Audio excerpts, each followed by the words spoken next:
Сәлем достар.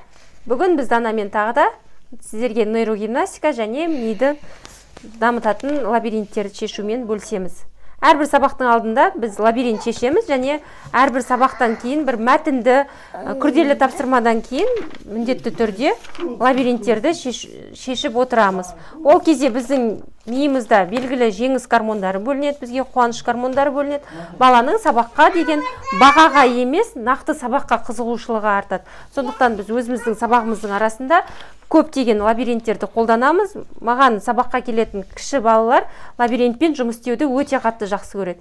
Егер сіздерге қажет болатын болса, Мега мектеп инста парақшасына жазылып, біздің балаларды оқытып жүрген осы білім алуға арналған парақшамызға жазыла отырыңыз және соның комментарийге маған лабиринт керек деп жазсаңыздар, біз сіздерге аздаған өзімізде бар лабиринттің кейбір бөліктермен бөлісеміз. Ол жерде классикалық лабириንттер, фантазиялық лабиринттер, баланың тілін дамыта отырып жасалатын лабиринттер және балаға ойлауды қалыптастыра отырып жасалатын бірнеше күрделілігіне қарай бірнеше деңгейден тұратын лабиринттер бар. Сонымен бүгін көрсететін нейрогимнастикамыз: бір қолымызды жұдырығымызды түйеміз, төменгі қолымызды шынтағымызға қойып жазамыз. Бұл лезгинка биін билеп жатқан сияқты әсер береді. Бұл жаттығу дәл қазір біз жасап жатқан жаттығу үлкен лезгинка деп аталады. Алғашқы уақытта қиындау, содан кейін жылдамдықты қосып тез жасайды. Баста.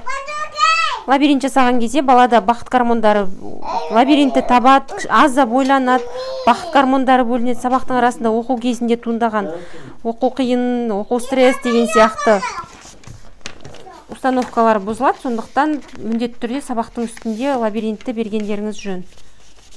Сонымен қатар біз лайфхакпен бөлісеміз. Мынандай пленканы алып, тақтаға арналған маркермен жазатын болсаңыздар, бір шығарып алған қағазды бірнеше рет пайдалануға болады. Бір үйде мысалы 3 баласы, 4 баласы болатын болса, сол адамдарға өте ыңғайлы.